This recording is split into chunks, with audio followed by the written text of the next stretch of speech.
Welcome, listeners, to the first official episode of the Simply Sports podcast. I am your host, Josh K, and I'd like to thank you guys for tuning into today's episode. To start off, the format of the show is going to be pretty simple. I'm going to first begin with a quick recap of what's happening in sports, followed by an interesting guest that's going to have opinions about a whole lot of stuff. And finally, end with a group conversation with a panel of crazy individuals that, trust me, will not fail to entertain you. But for today, we're going to keep it simple. Just me and my wingman, Coach Hutz, who I will introduce to you guys later in the show. But let's recap what's happening in sports. And it has been big. We started off with the first round of the NBA playoffs and the NHL playoffs, starting with lots of hype behind it. All these fans, all these people missing sports over many months of the coronavirus hitting our planet. We were missing sports, anything we could get our hands on. And I can't describe anything other than it has been incredible. The first round has just been filled with entertainment. The NBA, just incredible series. All these superstars coming out, playing between the Denver Nuggets and the Utah Jazz. Stars, future stars like Donovan Mitchell, Jamal Murray, going head to head. It's just been packed. It's been amazing. And of course, with what we all know with the platform Black Lives Matter going on in the NBA players took a quick 3-day protest, not stepping on the court, not playing until they got further evidence that the NBA and the U.S. are going to do something to change what's going on in the U.S. right now. They just were purely unhappy. They didn't like what was going on. They thought that black lives weren't taken care of as much as others. And with everything going on with problems in the U.S., they needed to do something. So with Black Lives Matter going on in the court and the warm-up shirts and taking a knee on the anthem, the players protested and finally got what they wanted back on the court in a short little couple days later. And it's just been amazing. The second round started about a week ago with Boston Celtics Raptors, incredible series. Raptors, my bias, my favorite hometown team, not doing so well, but that's all good. They had a tough game, came back from a 2-0 deficit with an incredible, I don't know if anyone's seen it, the OG buzzer beater. Oh my god, just amazing. Came back from a 2-0 loss to start the series, came back to tie 2-2, and then they were just looking scared. They were looking very nervous after coming back, which was the opposite of what I think. I thought they would be super confident coming back from that lead and really having all the confidence. They lost that fifth game really looking scared. It was scary as a fan. And of course, on the other side, NHL has just been great as well. First round of the playoffs, my bias, the Toronto Maple Leafs did not make it into the playoffs. Unfortunately, they had a tough run. We really need to rethink what's going on there. We'll talk about that a little later. But it's been, once again, amazing. I've never been a huge hockey guy, but the NHL, the second round, 3 out of the 4 series went to 7 games. Just proves to you how much these players are in the bubble in Edmonton and in Toronto, really fighting for those spots. They really want to win this championship. You would think that maybe a championship at a time like this might not matter to players as much. They might think that it might count as much as others. Doesn't seem like that. They're really fighting to get that championship this year. And of course, anyone who knows me, I'm a huge racket sports guy. I'm a huge squash player all my life, huge tennis player. And of course, a week and a half ago, the U.S. Open, first Grand Slam of the year, started off, first round Grand Slam with COVID, started off with some big matchups.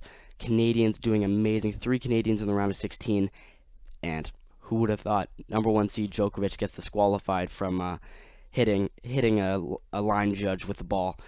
Definitely not what I would have thought would have happened. But it's been great watching tennis. Tennis is an entertaining sport, but it can be long. A lot of fans that don't understand the game, that don't really want to watch the game, can find it boring at times. But I gotta tell you, watching these Canadians, the young stars, Felix and Dennis, just playing amazing, taking down some top guys. It's been awesome. And finally, for all you sports players out there, soccer, baseball, MMA, football starting up soon, it just continues to entertain with so many sports on a daily basis. Sports right now are at an all-time high. You can get so much of your money's worth just sitting in front of your TV at any time of the day. It is incredible right now, and so many sports fans that didn't watch sports in the past or do watch sports all the time are just constantly entertained all the time. So, without further ado, that's it for the recap. First official recap. Might as well just bring in my first guest, Greg Hutner. Welcome, Greg. You there? Yeah, hey Josh, what's up, man? Awesome, Still amazing. buzzing from this evening. Still buzzing. I'm not surprised. I am too. Not gonna lie. I was I was thinking we weren't gonna be able to do this. I was just gonna be too exhausted. I was gonna be too tired. Too much stress. I honestly, man, if it went to triple, which looked like there was a decent chance for a while, I might have had to take a rain check. Might have had, and I think I would have agreed with you. But just we'll get to that. We'll go really in deep with that later in the episode. But man, just sports right now. Can you ask for anything more? Yeah, I mean, I gotta be honest. I've been proven wrong in many of these situations because I was a bit of a naysayer going into the seasons. I had no idea that some of these events would come out with this kind of intensity, and like I gotta be Yeah. honest. I've never had more respect for pro athletes than I do right now. It's just like so many of these guys could be mailing, and the Raptors could have easily been like, you know what? We've been in this freaking bubble for 2 months. Get me out of Exactly. here. We won a championship last year. Like I don't need to go through this Marcus Smart stranglehold for another few games, and they just battled back. It's so impressive. Exactly, exactly. And with with all this bubble championship talk going on about, fans talking about if this championship is gonna matter as much as others, if players are gonna act like it's different, if it didn't count as much with everything going on, maybe players just would have said, you know what? It doesn't matter to me, it doesn't matter to anyone else. Why do I have to be here? Yeah, man. Honestly, I was gonna give this whole situation a huge asterisk and just say like, how could you possibly count this season? I don't see much of a difference in the quality of play. I got to be honest. Yeah, me, I Like, totally agree. Totally agree. I think we were talking about it a little earlier, like just over text or whatever. This has to be right up there, number one, two, or three minimum of all time exciting Raptors games, like ever. I would say. Definitely. I think we need to save that for later because I know once we get into that, man, we're not gonna stop. So, uh, topic of the episode. What I love to talk about is COVID and the coronavirus right now going on with sports. It's definitely taken a toll on a lot of different categories. Fans, like we just said, intensity of the level of play, media, and what I just love to talk about today is specifically how the coronavirus has affected sports in general. But I think we can keep it a little more simple. Maybe stick to couple sports. I was thinking today maybe just NBA and tennis. We know a lot about those too. How does that sound? Yeah, I could talk about those for a long time. You know Yeah. that. Great. So, like we talked about, no fans. Fans in the NBA right now are a huge, especially in the playoffs. We can relate being Toronto fans last year in the playoffs, winning that championship. Home court games are just so important. The players can feed off of the energy from the crowd so much. Even the Bucks were machines at home this year. Go in the bubble, home away doesn't matter. So I just mean, give me your perspective right now on fans. that's an incredible point, Josh, because I think it's the first time in history, I think in the East, the number one and two seeds went down 0-2 in the playoffs, like in Definitely, any yeah, round. definitely. And I mean, obviously, those teams fought their tails off to get home court advantage for the playoffs. And you go down to the bubble, and it's almost pathetic how they make it seem like a home court. They show your logo a little bit more, and they Yeah, show your virtual fans, and it just like it clearly doesn't make a difference. But clearly, clearly. it's just a huge disadvantage for these overseeded teams, the higher seeded teams, basically having their home court advantage stripped. Hmm. And I mean, the Raptors fought back. LA, the Lakers dropped their first game. which was supposed to be at Staples Center. You can imagine what the Yeah. atmosphere would have been like there. Yeah. But instead, Harden and the Rockets rip away game one with, basically no home court advantage. So I think that's a great point, Josh. Like the fans, mean so much. But at the same time, like we've been talking about, I don't see a dip in intensity whatsoever compared to other seasons. I mean, it's For just sure. been, an If outrageous anything, level of if anything, intensity it in these might be games. higher. If anything, it might be higher sometimes. I don't know. Yeah, maybe there's just some like built up aggression, and like because these guys aren't let out of their little holes, they have nothing to look forward to other than ripping each other's heads off on the basketball court. So maybe it's just like a bunch of caged animals just like ready to attack each other. Definitely. And speaking of first round series, the Utah Jazz and Denver Nuggets. Possibly, I've never followed the teams. I've never during the season, never during the playoffs cared about those teams. But it had to be one of the most, if not the most, entertaining first round playoff series this year.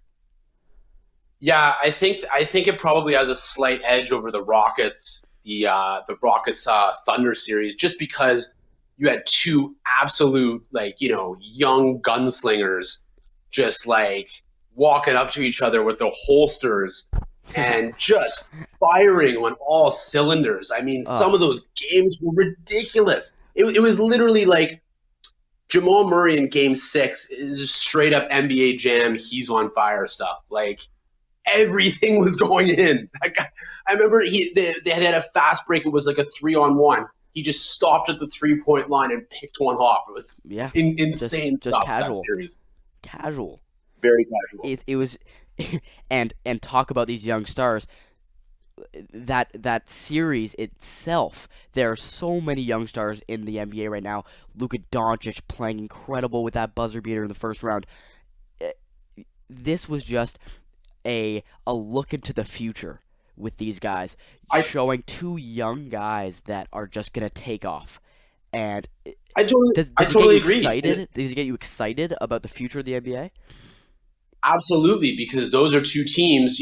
Denver obviously already having Jokic, who's a top five MVP candidate, and all of a sudden, if you pair him with Murray in the right supporting cast, you got to figure, Denver, who you wouldn't figure to be one of the top teams in the league. That's just they just don't have that kind of pedigree.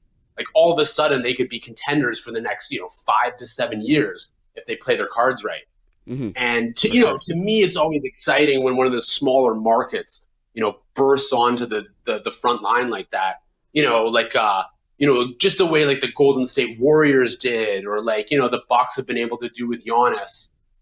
For Kind of sure. like break through like the Lakers Celtic, sort of classic powerhouse team mold. Hmm.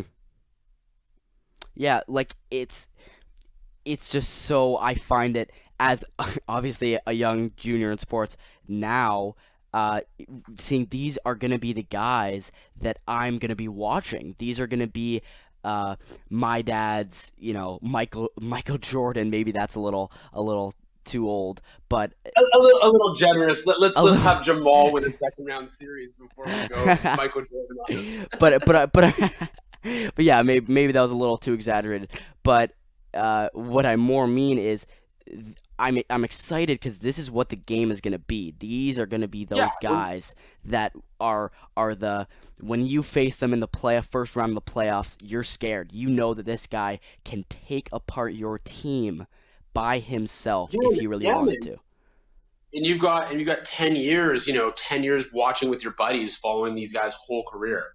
So I know what you Definitely. mean. Like that's the exciting thing about these young guns coming up in the game, and just like starting to take over playoff series, and like all of a sudden you see them go to the second round. All of a sudden they're in the conference championship, and then all of a sudden NBA finals, like 30 points a game, possible MVP. Like it's just yeah, It's you just follow these incredible. guys. It's Yeah, just incredible. And a great example of that, I'm sure there can be a lot of arguments, but even our own hometown Toronto Raptors, they've done amazing. Masai Ujiri is now known after the past couple years and the past couple pickups and trades he's made, is now known to be one of the most recognized great GMs in the league right now. By looking at some of the pickups with OG Anunoby in a kind of unlottery pick, going Fred VanVleet undrafted. These are our starters right Pascal here. Siakam, 26th or 27th overall. These are our starters. And it's just so incredible to me knowing that we've really spent those couple years of, first round exits, game 7 to the Brooklyn Nets when Kevin Garnett blocked Kyle Lowry for the last shot, losing 4-0 to the Washington Wizards. We had some Oh, that tough was the years. darkest. We had some That was the tough darkest. years.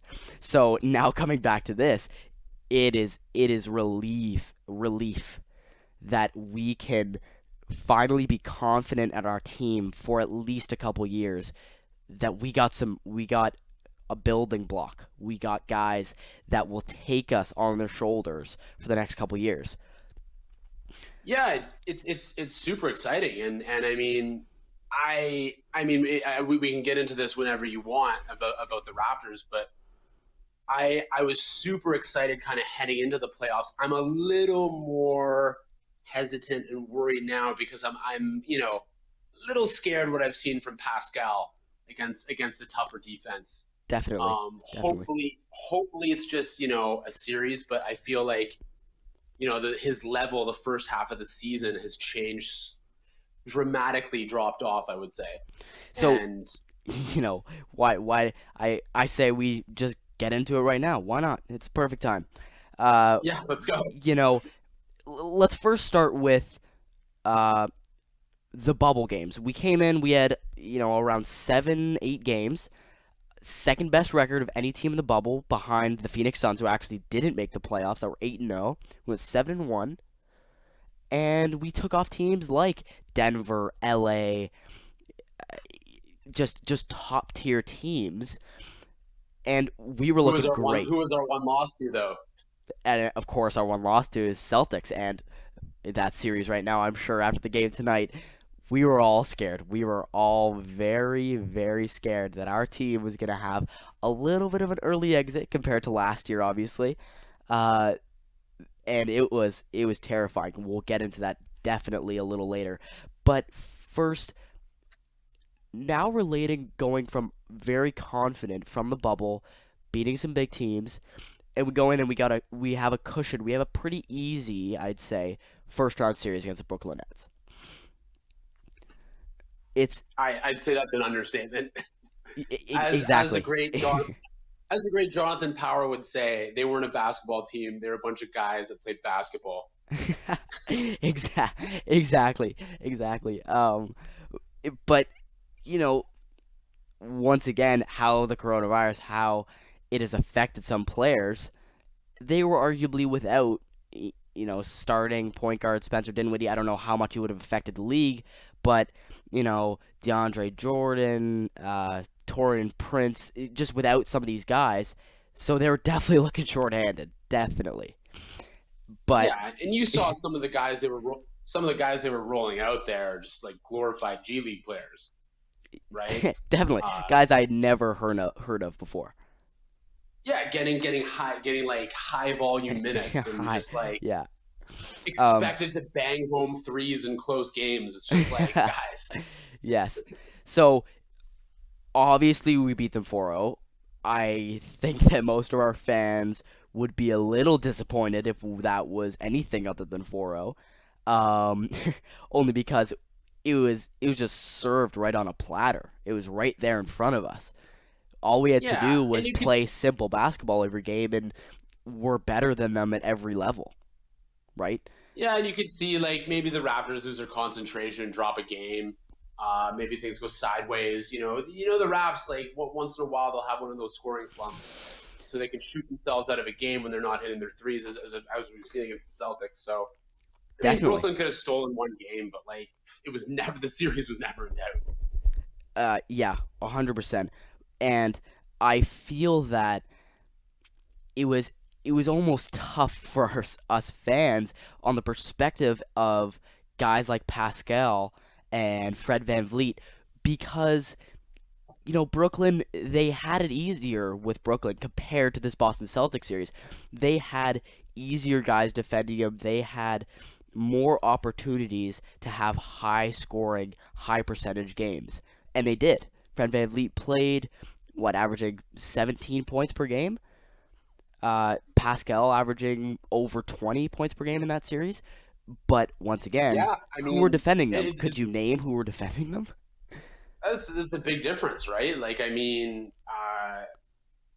I'm trying to what Lawalu Cabo, or what was that guy's name? Laurent Cabarro, yes, exactly. Yeah, The star and the name defender was for the Brooklyn probably Nets. yeah, it was probably like a heavy dose on Pascal. I don't know if Joe Harris was guarding Yeah, Van.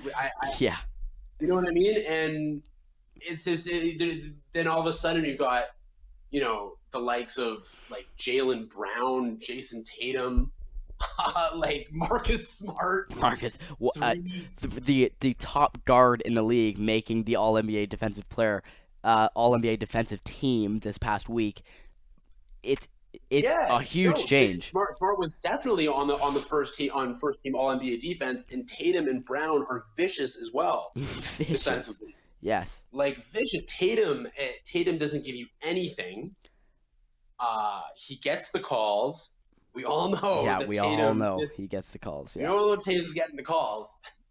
yeah, And Jaylen Brown, probably one of the best natural athletes in the league, I would think. for sure, for Like, sure. if that guy can fly on the offensive end. Yeah, and defensively, his butt's basically touching the ground. He gets so low on you. Like Yeah, definitely. it's unbelievable balance he shows against some of these guys, and it's just been a nightmare for the Raptors to score against. And not to mention, we're just talking about defense. You go into offense, these guys are arguably more terrifying. Guys like Jason Tatum, just incredible. Only in his second year, and people are already talking that he is part of that future. He is going to be a guaranteed top five player in this league within the next couple years, guaranteed, according to fans. Which, Yeah, you know, I mean, I don't think there's any shadow of a doubt at this point that no, not at Tatum's going to all. be a top player in the league for sure. Mhm. And the guy that's impressed me the most offensively, I've got to be honest, is Marcus Smart. Oh, Like that one game, that he guy, single-handedly beat us in the fourth quarter. What, five threes in a row? You when he hit kidding five me? threes in a row, that could have been if OG didn't hit that shot. If OG didn't hit that shot in Game 3, with zero point 0.5 seconds left to win that game, I think that Marcus Smart little run in Game 2 that basically completely flipped the game. I Totally, think that would have been the turning point in the series for me. totally.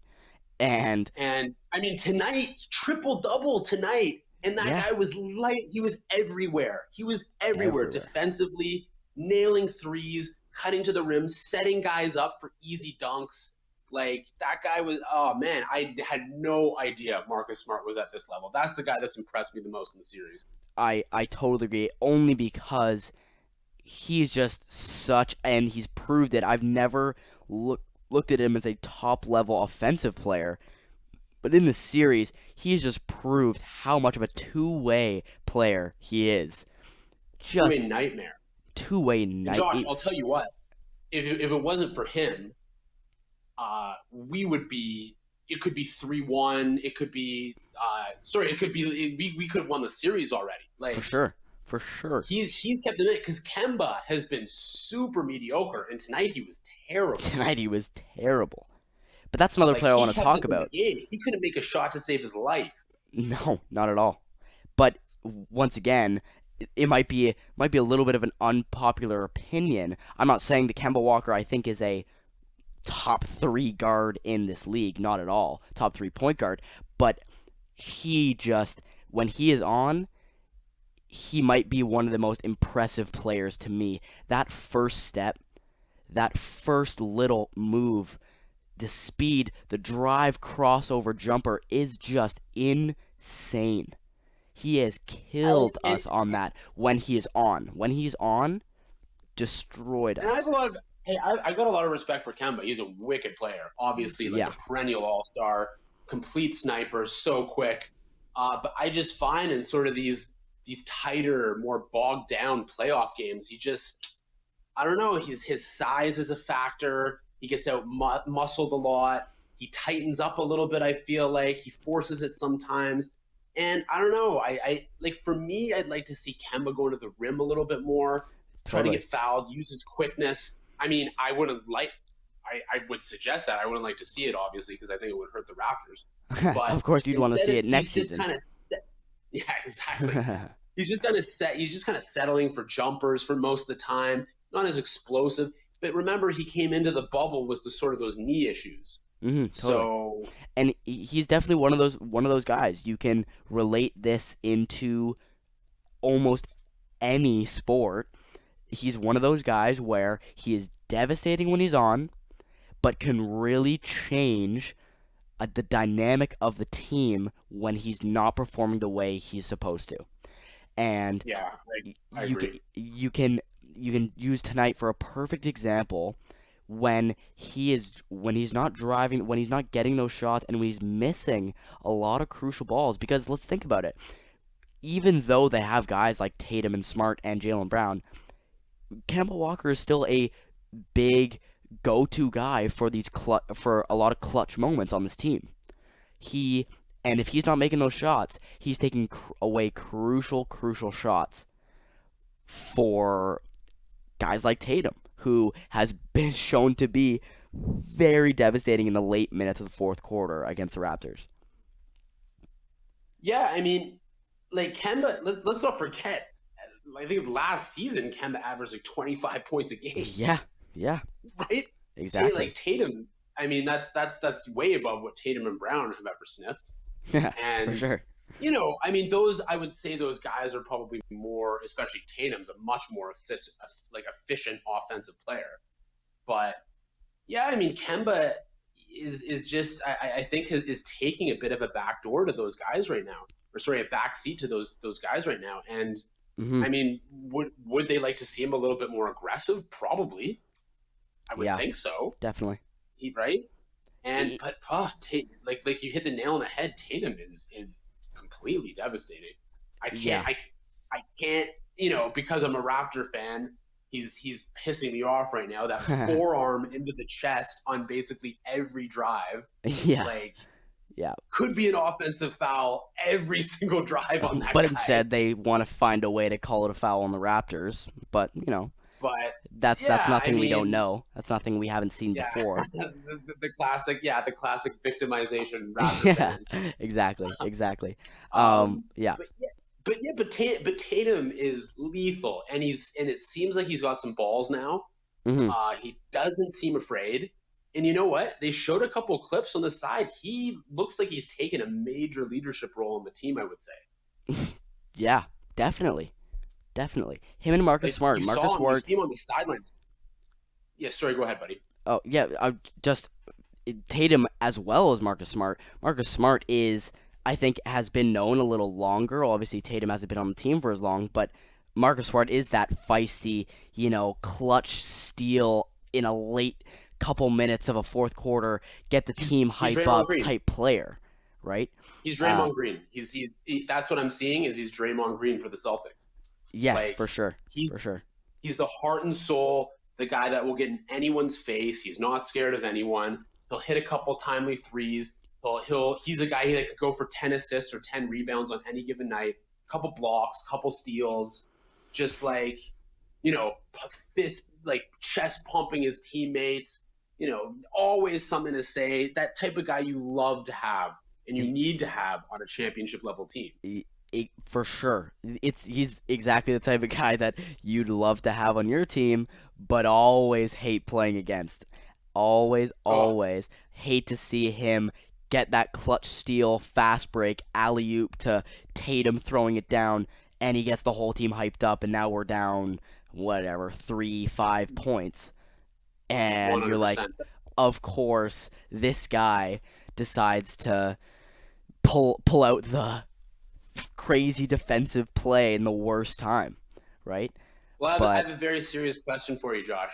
of course, Who who's a better flopper between Kyle Lowry and Marcus Smart? Who's the oh, better flopper? I think that might be one of the, anyone who wants to make a comment on this video might be one of the most opinionated calls you could say.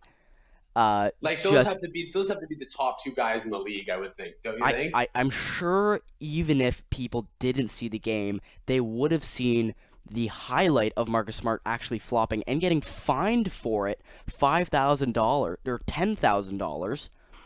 Might have been 20, man. It might have been I 20. don't even know what it was, but he got fined money, thousands of dollars, for running into Pascal Siakam on a fast break and pushing off of him, getting the foul call at first, proving to you how much these refs are out of their minds at times.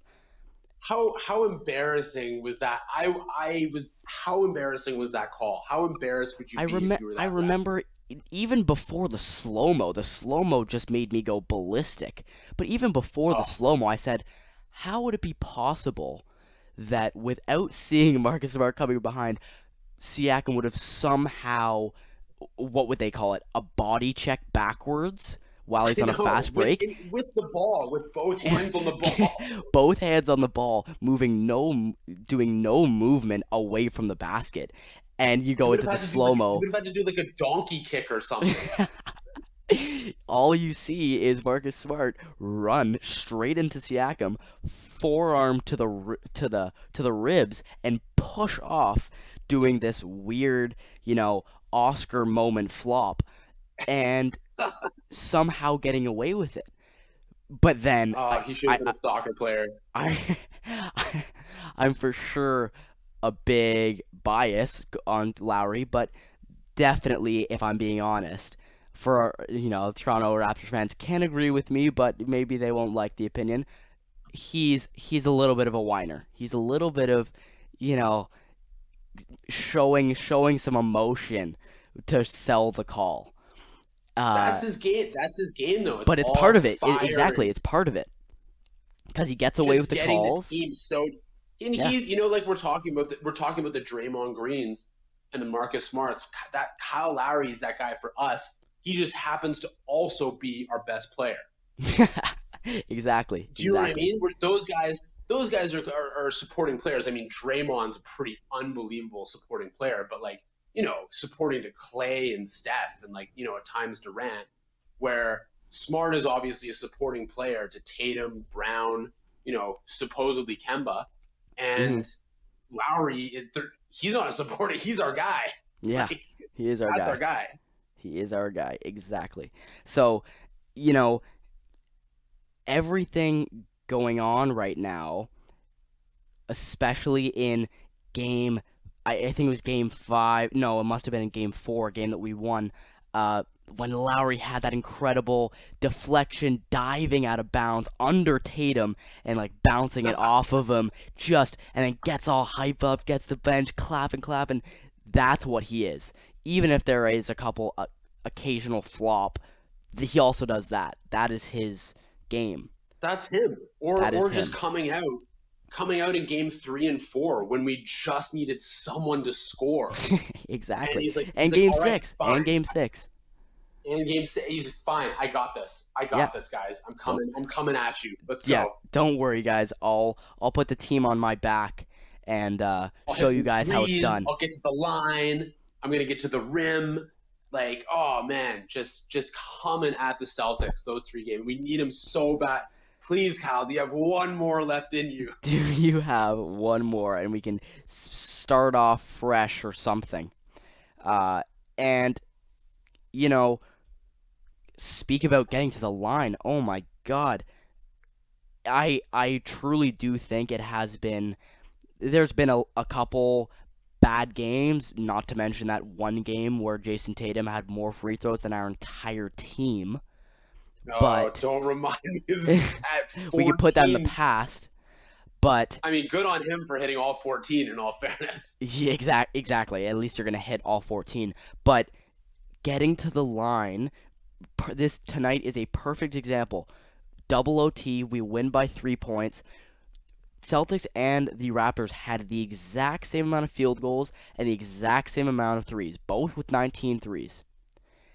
The way we won was we hit and took more free throws. We hit 3 more free throws because we took 5 more free throws. That is what the game is.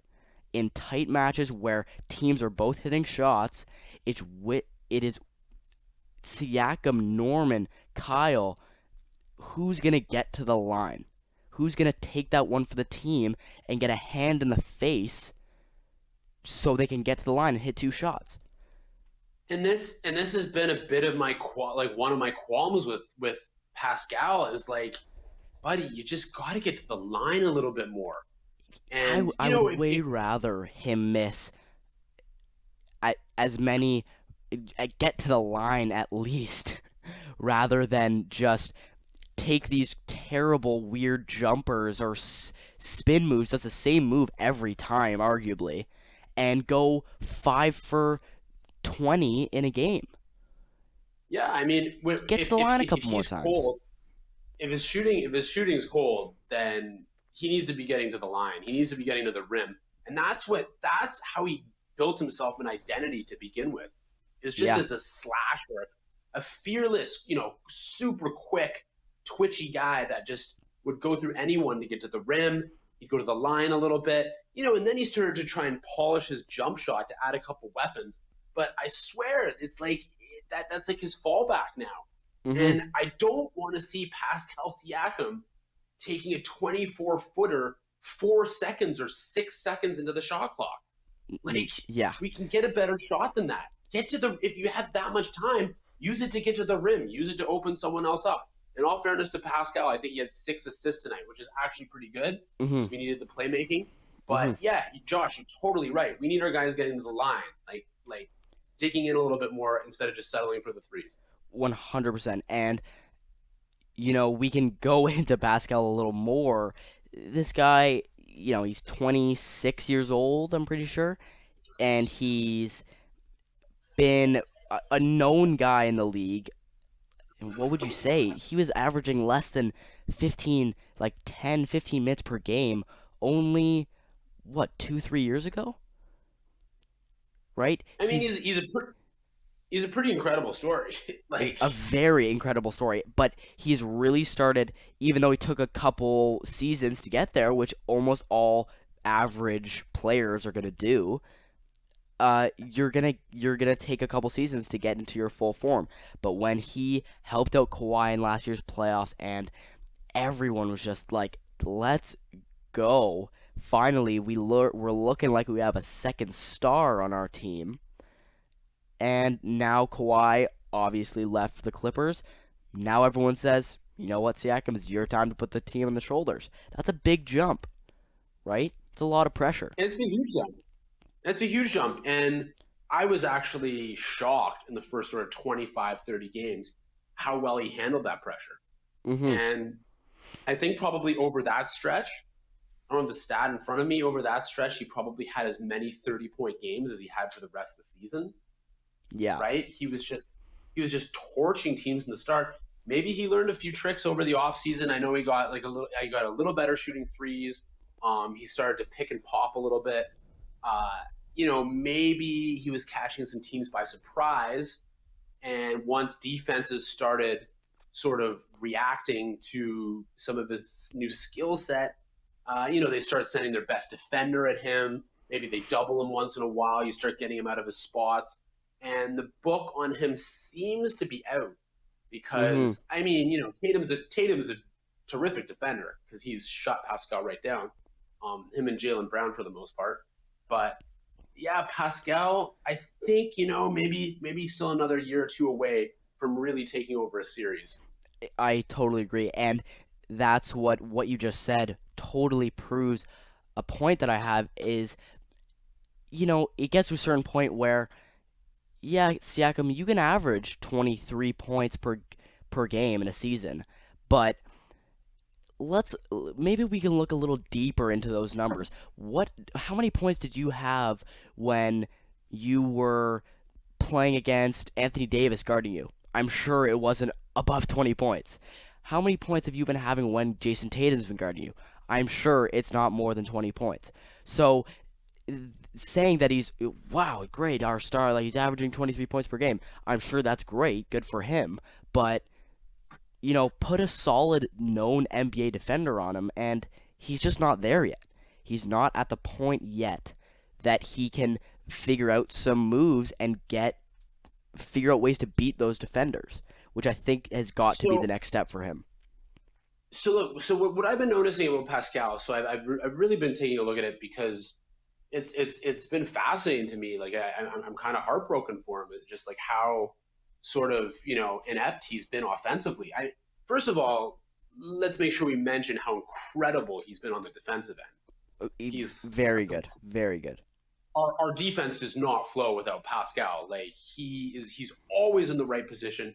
Effort is 100%, and he's got those ridiculously long arms, incredible wingspan. So defensively, he's been an absolute ace. Um, Offensively, so what I'm noticing, so he's still lethal in transition. He's got the natural speed, the incredible motor. Like that guy never gets tired, and he can run his tail off. So in transition, he's still unbelievable. I'm finding his speed is just completely falls off the map when he starts handling the ball. Hmm. That's that's the biggest thing I'm finding. So when he gets the ball past the 3 point line and he's got a Tatum on him, or sometimes he gets a switch on like a Tice or one of those guys. He actually doesn't have that explosive, quick first step, um, or blow by ability to get past even the initial defender. He almost never does. He's either got the guy running right beside him, like in position to at least alter the shot, if not block it, or he just can't get past him, and he's sort of forced. When he twists and he starts posting up, Yeah. and it looks a little clunky. People stop moving around. Um, that's what I'm noticing. He doesn't have that explosive first step with the ball that probably most your first option as an elite scorer usually needs. Yeah, totally, 100%. Uh, you know what? What at the end of the day, our team is somewhat. I think we're basically there, but a lot of players on our team are actually still developing. And Siakam being one of those players, it's it's reassuring knowing that Siakam's got, if at least for the next couple years, has nowhere to go but up from here. When he gets a little more knowledge, when he starts playing with a little more intensity when it comes to those tough defenders, he's going to be amazing. He's going to really thrive with the star guards, veterans like Kyle Lowry, or lethal shooters when he's on, like Fred VanVleet. He's going to really thrive. Yeah, So, I mean, it's hard to know, Josh, to be honest, like what the team's going to look like next year. I mean, definitely. I think you have to feel like we're locked into Pascal. Obviously, you hope that OG and Norm are coming along for the ride. You gotta I hope. just don't Those know. I guys. don't know what our backcourt's going to look like. I got to be honest. I don't know. I don't know what they're going to do with Kyle, and I don't know how much Fred VanVleet's going to demand in the open market. Hmm. And if the Raptors are willing to pony up, I mean, you can see Fred. I mean, as much hard as anyone in the league, but if his 3 point shot's not going down, oof, his Hmm. offense tightens up as well, as we've seen many times this series, and we saw a couple times last year in the playoffs. It really becomes a question. You know, is Masai Ujiri, is the Raptors organization going to want to push for another star? Or are they going to try and ride with the, underrated, average, deep bench team that we already have? Because, without question, if we are going to try and pursue a big star in this league, it's going to cost us one of those guys, hands down. It's going to cost us Fred or OG or Norm. Those are the guys that are going to attract other teams. Those are the guys that are on the Raptors and are getting talked about more and more about how impressive they have been growing uh, just over the past seasons. It's just incredible. Yeah, and So go on. yeah. Again, like I don't even know. I don't know what their plans are with Fred. Like I don't know if they're going to sign. If Fred demands $25 million a year as a free agent, after the season, I don't know if the Raptors are going to be willing to pony up. I got to be honest. Yeah, that's That it's a lot of it's you're money. gonna have It's to a lock lot of in. money. You're locking in for 4 years with you're walking into 4 to 5 years with Fred. Maybe they could get it down to three, probably nothing lower than that. And Fred's a extremely short point guard in the NBA. He Hmm. struggles to finish around the rim at times, and he struggles to create his own offense sometimes against the larger guards. Hmm. So I love Freddie. He saved us so many times. I'm just saying this because I don't know what the front office, I don't know what Masai wants to do in that situation. Exactly. So, you know, I think we've gone on with the Raptors series a decent amount. Maybe we can Time to move on. maybe let's talk a little more general right now. Let's recap the first. It's been about the first round and a half. If you want to, let's talk about in small detail every series that's gone on right now. And I'd love to start. Let's just go through the Eastern Conference, only because the Eastern Conference was obviously more soft. It was more obvious who the top four teams were, which was not a surprise to us. There was a sweep with the Raptors and Nets. There was a sweep with the Miami Heat beating the Indiana Pacers, which everyone thought was going to be an incredible series. And there was a sweep without Ben Simmons on the 76ers and Joel Embiid not being able to carry the team enough. Another 4-0 series. And Milwaukee lost the first game against Orlando, obviously, but then won four straight. But you can see it was pretty obvious what what was going on in the East with the teams. Well, first of all, Orlando and Brooklyn aren't playoff teams, Yeah, for and sure. They were. especially with who they were even able to send out there. The Raptors played. The Bucks played the Magic, and Aaron Gordon missed most of the series, I believe. Maybe he Yeah, got injured in game two. yeah. Um, he didn't play much if he played at all. So there's not much of a team there. Vucevic, as like expected, gets hot for one game. They steal it. They get Yeah, smoked the rest.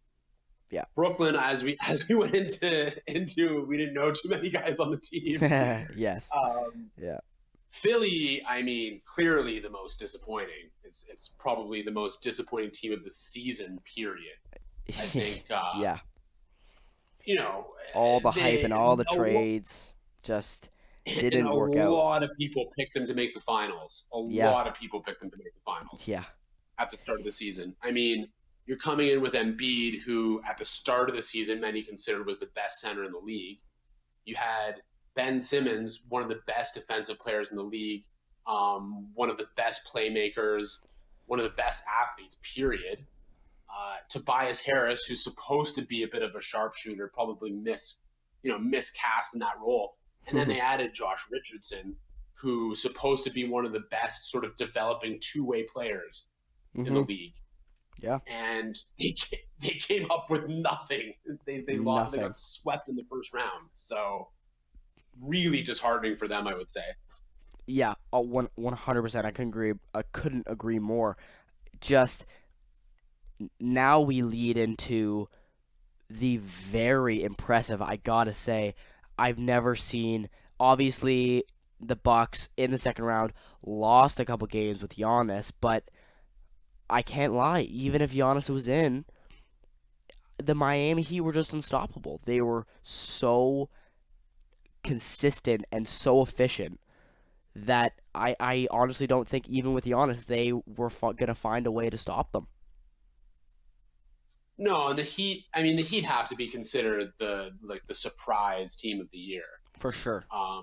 If the Sixers are the most disappointing team of the year, the Heat are the most welcome surprise. Uh-huh. And I thought they could contend as a top 4 team in the East.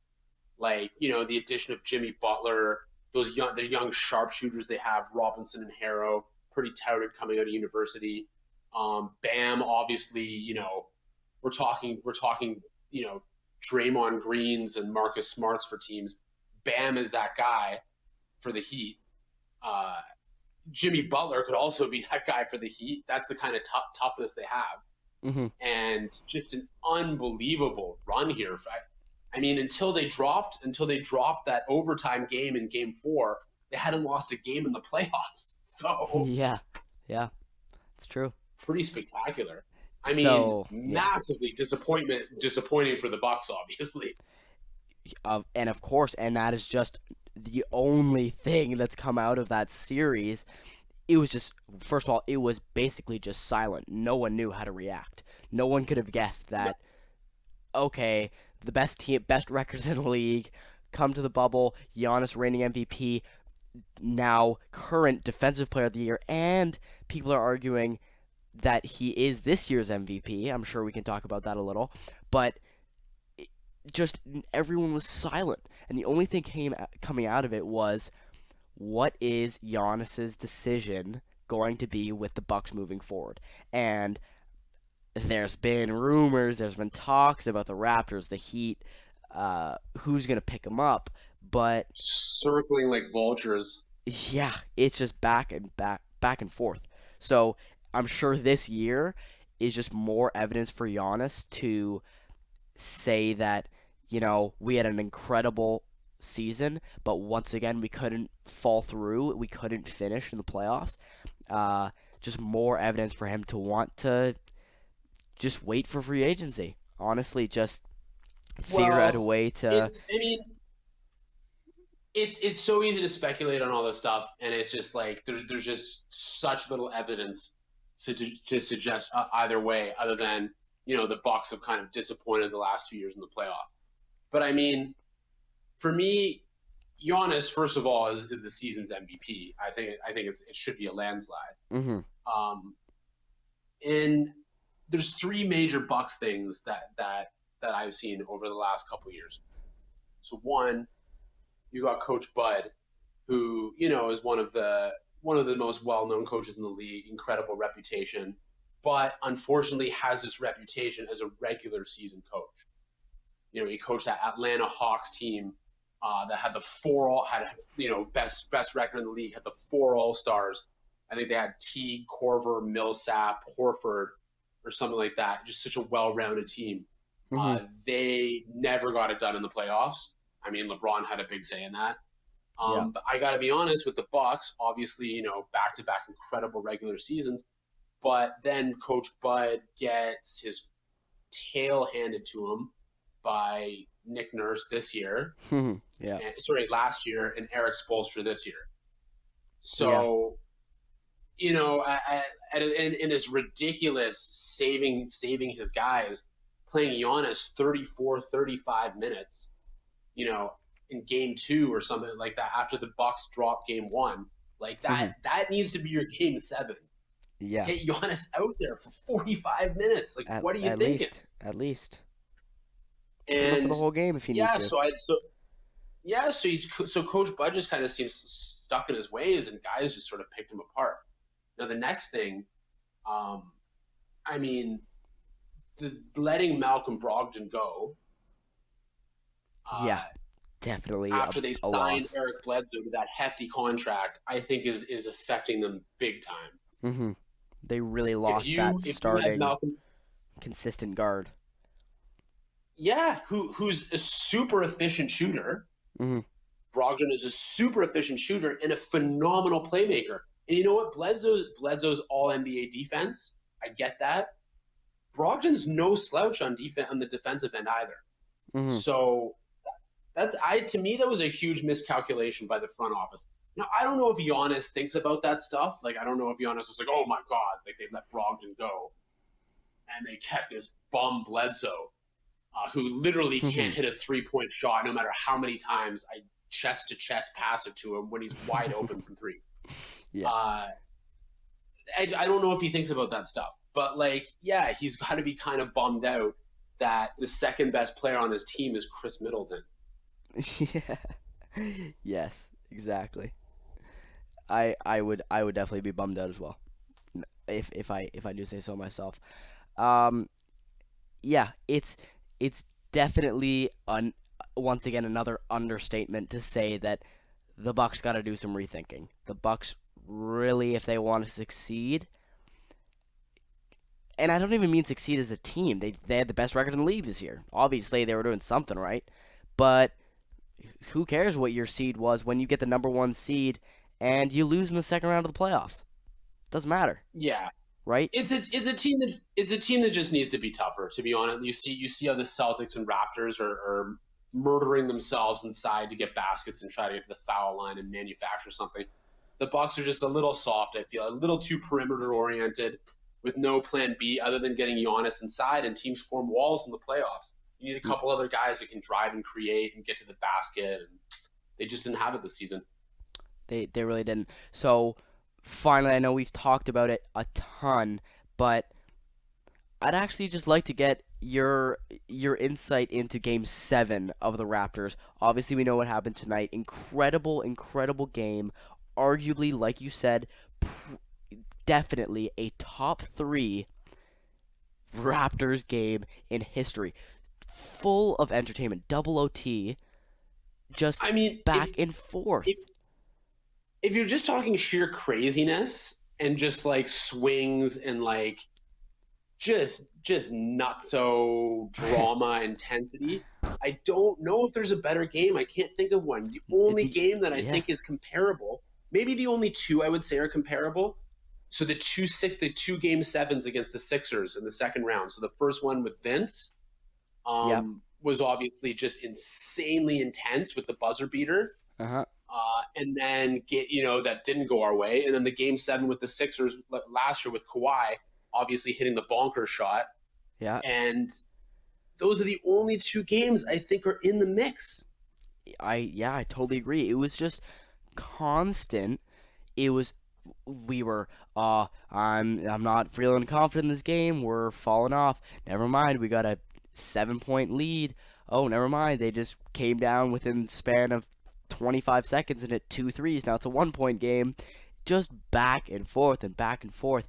And we tie it with an almost crazy play to start off the end, or sorry, to end the end of regulation with that crazy almost alley oop pass to OJ Anunoby. Could have possibly had a second buzzer beater of the series. I Uh, know. but and then now we got to go into OT, and now we go into OT, and finally at the end of 5 minutes, it's tied. They both scored 8-8 in that round. Once again, we had 18 seconds, a whole 18 seconds to finish that off. Couldn't do anything. Finally, we go to That was a double bizarre. OT. That was a bizarre play call. The Norm Powell isolation at the Yeah, top of the at the top of the at the like you top of the must have some key. That just confidence in that guy. Come on, man. You like, are we not going to run anything seriously? Yeah, you got 18 seconds. That's an almost full shot clock, and you're already past half court. What are you doing running an ISO play and wasting the whole clock? Why don't And you just just get jacking a it? three. Why don't you just get in there and freaking maybe Norman Powell himself got to the line 9 times. I would have loved to see him just drive to the net and go for some crazy foul call. The refs were calling them. Why didn't you just go for it? Right? So It was a strange. I don't know if that was the play call or they ran an audible. I'm not sure, but it was pretty poor. yeah. So then after all that has happened, you go into double OT with a rocky start being 106 106. We go down 110 106, and we're like, whoa, an OT, a 4 point lead. That's a two possession game. That's a big deal. And we get it back. We get a couple good shots. Once again, our guy Kyle Lowry coming in clutch, and we somehow tie it up. And we get to that 117 mark, and I forget, it must have, I remember being Norman Powell just hitting a crazy three-pointer to go up 3 points. Just, oh No, my no, God, so hold on. perfect Wasn't it? timing. I think we were down. Weren't we down when OG hit the three? Or yeah, sorry, maybe it was we were down a three. I think from Jason We were Tatum down. hitting a three to take the lead to go up three. So we took Then the lead by Norman, one. Then Norm got fouled for an and one, yeah, yes, you're correct. Yeah, you're right. and then I And think in that put us up by four. and then with How one clutch possession was left in the Norm at the game, line? Now that I'm thinking about it, Norm yeah, was so clutch at the line. yeah, definitely, definitely. So he got to the line the most of our entire team. That's what I love to see. That's what I've always loved. Uh, maybe it's not a very known, common opinion, but I actually think Norman Bell might be one of my favorite players in the Raptors. When he is just Oh, he's absolutely one of getting mine. to, just getting to the line, just incredible athletic, just intensity. He doesn't care if he gets slapped in the face. He will take one for the team and take it as strong as he can to the rack. And Yeah, I mean, he was I, a ghost for most of the series, but he was the running mate Lowry needed tonight for sure. yeah, he averaged. I think it was averaged 7 points in the first 4 games of the series. That's Which just is unacceptable. which is Unacceptable not for what his you would level. think. Not what you would No, he think. was at like 16 during the season. Yeah, exactly. Having a breakout season and actually playing a very good playoffs to start with the Brooklyn Nets, and the bubble games. He was amazing. So it really does surprise me, but this was his breakout game, 100%. And of course, you finish it off. What would this game be without our top player, Kyle Lowry, coming in and hitting that spin around, toss it up jumper like it was nothing, and To ice the game. to ice the game and send us to a game seven. I think all the listeners listening right now want to hear is, what do you think is going to happen for game seven? What's your prediction?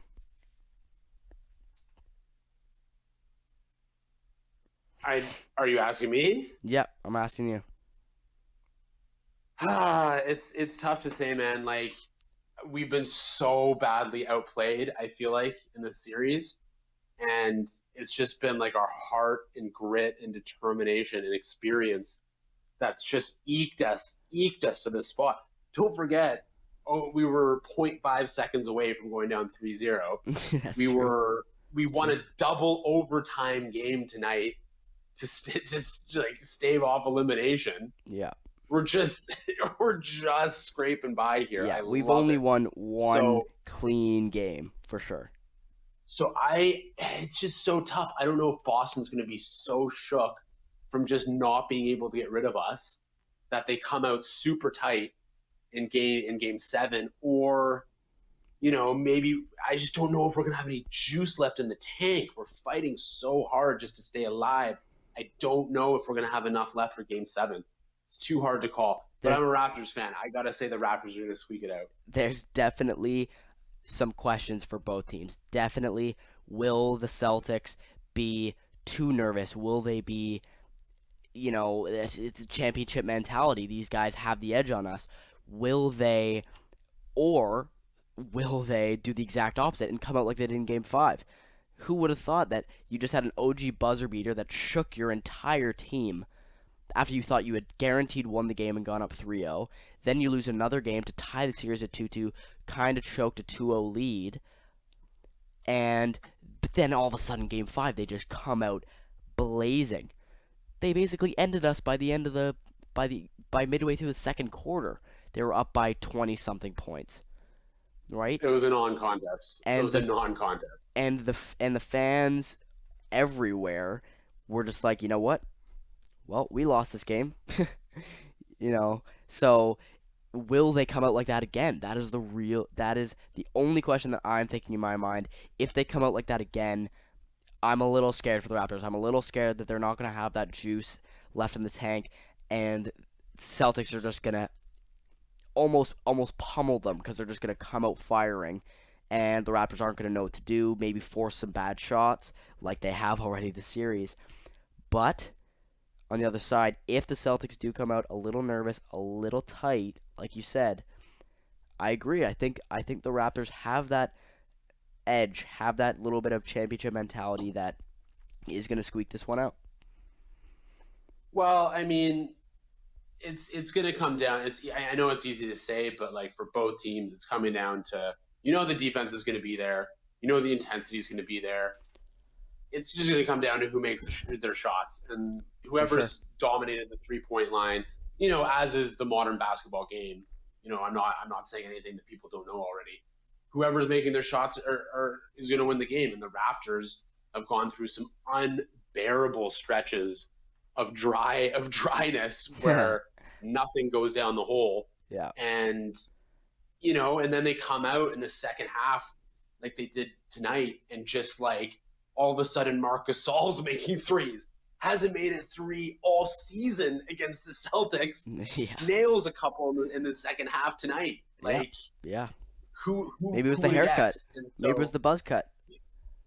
yeah, He it needed it, certainly man. wasn't the He buzz. needed it. He needed it. Certainly wasn't the buzz cut in the first half. That's for sure. For sure. Uh, Um, couldn't hit the backside of a barn. so, let's finish up this. Man, it's been a detailed, a very, very amazing conversation on the NBA, what's going on right now. But let's finish. I know that you had some thoughts about give me 3 winners and 3 losers about the first round and a half of the NBA playoffs right now. It can be players, it Okay, can be teams. I want to hear what you want to say. I love it. So let's start with the loser. Let's get the negative out of the way first. I have to say, probably the number one loser of the first round and a half. I'm sorry, Joel Embiid. It's you, buddy. I'm sorry, What an man. It's opportunity! true. What an opportunity to show that he could take his team on his back without Ben Simmons and get in there and battle with the Celtics. And I mean, as we've seen, the Celtics are battle tested and hardened. These guys are no joke. And Embiid and the Sixers really rolled over. They Yeah, really rolled over. I yeah, mean, so disappointing.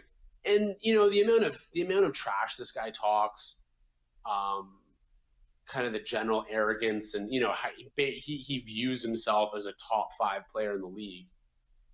And to be honest, some other people, a lot of people probably did before the season, but he's proven it's a kind of a track record now that he can't get his team over the hump in the playoffs. hmm And you cannot, you cannot be an elite top 5 NBA player and supposedly be the best player on the floor and have your team get swept in the first round.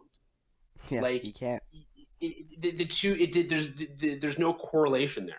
Hmm. Like, you're not a top 5 player in the league. I'm sorry. Like, it's Yeah, just, you're not. yeah. And so his stock has really plummeted, in my opinion. What do you think? I, I definitely agree. I totally agree that with Ben Simmons being out, a lot of fans across the NBA were like, you know what? Sorry, I guess this team is done. I guess this team without their star guard, without their little bit of firepower, they just purely won't be able to get past the Celtics. And you're totally right. Joel Embiid had a perfect opportunity to prove those fans wrong and show them that he can bring this team up. He can raise all the abilities of these bench players. Don't get me wrong, this team still has a lot of skill. Without Ben Simmons, it's not like it's a terrible bottom 3 of the Like a G conference. League Yeah, team. it's not a No. terrible team. They still have a ton of skill. Joel Embiid basically just needed to put the team on his back like we all know he can, being a top 3 center in the league, and just raise the intensity of the whole team. And you're not you're not wrong at all. He purely just didn't do that. No, really, I'd say really disappointing for him, and it'll be interesting to see what happens to the Sixers going forwards. For sure. Um, and as I touched on before, Eric Bledsoe, sorry, buddy, You're getting also number a two. massive loser here. And like, let's not forget Eric Bledsoe's pitiful departure from Phoenix just a couple seasons ago. Yeah. Um, just kind of bullies his way onto the Bucks, and so many people, myself included, in the East were just sort of saying, "Uh-oh, that's a perfect piece on the chessboard for the Bucks." And It was a great addition, especially aside Malcolm Brogdon, which you mentioned they didn't have this season, but especially alongside where he didn't have to carry on the guard, and they had Chris Middleton and they had Giannis. It was seemed perfect. like an amazing fit. It was I mean, perfect. it turns out he's been the Bucks' kryptonite. Yeah, So exactly. I mean, he shot us back into the series last year. And I mean, if you're looking at some of his numbers from the Heat series, oof, from three, it's like 0 for 6, 1 for 9, like just putting up some It's absolutely abysmal stat lines. yeah, it's pretty bad. It's very bad. So And then who's gonna get this unfortunately, third spot? unfortunately, number three. What's that? Sorry, buddy. Who's gonna get this third spot? Unfortunately, I think I have to give it to Pascal. I yeah, And as terrible as it might be for the fans listening, the Raptors fans listening, step back, take a step back a little, give some perspective. Just because you're maybe just like I am, a biased Raptors fan, no matter what they do, you're always gonna love them. Take some perspective. You and you know what? go on, Much Greg. It's much just like I totally agree. much like Bledsoe, he's always gonna get it done defensively. Like he's just so locked in on the defensive end. Hmm. But I mean, you look at his stat lines from this series; they're so atrocious. And in the eye test, like actually watching him play in the moment, whatever the stats are, it's looked worse offensively. It Yeah, really has. yeah, Between missing layups, like bad timing on his turnovers, just looking so flat with his shot. It's to the point where, you're screaming at the team, like, don't take that shot. Like, you yeah. don't have it right now. Definitely happened And so I more than a feel couple bad times for saying this. me. Yeah, I mean, I feel bad saying this. He's such a workhorse, but, like, it just offensively, it's been so poor.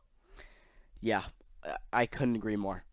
But yeah, we got the negatives out of the way. Now let's move to the positives. And I just before you start, I actually think there were a lot of positives, a lot of good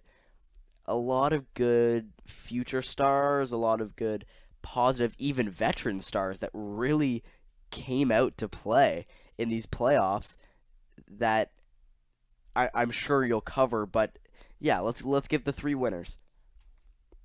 I mean, there's so many to choose from, like you're saying, Josh. There's just like so many young stars coming into their own. I personally think Chris Paul is possibly the season's biggest winner. You see, Turn I that mean, team into a possible contending team. Let's beat the Houston Rockets. To see what that trade was between Russell Westbrook and Chris Paul, everyone thought couldn't even compare. That the and we Rockets were talking hands about, down won that trade. Chris Paul just had to and prove him wrong. we were talking about how Denver Utah was the most exciting series of the first round. That Thunder Rockets series was Oh, unbelievable, and the storyline, like you're talking about, the Westbrook Paul trade, the beef between Paul and Harden from last season. yep, Harden gets him run out of town. Like the storylines were incredible. And Chris Paul was so by far king of the court, the alpha of the court, dominating, talking trash, making huge shots, having the most fun of anyone by far. And I mean, what's the stat on the Thunder? What was their percentage to make the playoffs? Like the Vegas they had like it was like 1% or less Yeah, I chance of can't give making you the the exact playoffs. answer, but I'm sure it was beyond low for what actually happened. Oh, unbelievable. So Chris, and honestly, I've always been pretty hard on Chris Paul. His playoff record's trash. I always, called him a bit of a regular season point guard, which is probably unfair. But he he really won me over this season. Good lord. Yeah, totally agree. So yeah, and then Jamal Murray has to be one of the major winners here. That guy basically won the series for his team, which is Yeah. such a major step for a young player. We talked about him a little bit. Luka, obviously, like the legend grows, going toe to toe with the Clippers for 4 or 5 games there before they started sort of falling apart. And like, Porzingis was injured for most of the series, and you look at his supporting cast, no one's jumping off the page there. Like No one else. No one else. no one's buying Tim Hardaway Jr. stock or like you know Yeah. DeLon Wright or Dorian Finney-Smith or like Maxi Kleber. Like no one's buying their jerseys anytime soon. Yeah, no one's going into a NBA store looking for a Mavs DeLon Wright jersey. Not just like no one was going to a Raptors store looking for a DeLon Wright jersey. Yeah, I don't think anyone's going for a DeLon Wright jersey anytime soon. So, yeah, So yeah, just like Luka you would be said. my number two, Go on, go and on. then like Donovan. Donovan was just so filthy uh, for the Jazz. I mean, they had no one else that could score. Mhm. Bogdanovich was out. Like they had no. Would they bring Jordan Clarkson off the bench for 15? Yeah, Like yeah. that is super dusty. Uh, yeah, And Donovan would be. could Go you ahead. do you think could you add, I guess if we talk a little bit of the second round as well, could you add Kyle Lowry to that list? I think Kyle's value. You know what? There's like if we're talking like ESPN critics and like commentators and writers, and I think Kyle Lowry is probably a little underrated with them. Well, Zach Lowe rates him super high. I know Simmons and Rosillo don't rate him up there with elite point guards, Mhm. but I think players and coaches all have Kyle Lowry kind of like that guy can do some damage. Yeah. I think he's got a pretty unbelievable reputation in terms of players and coaches around the league. Um, I was gonna say Jimmy Butler. Yeah, Like totally.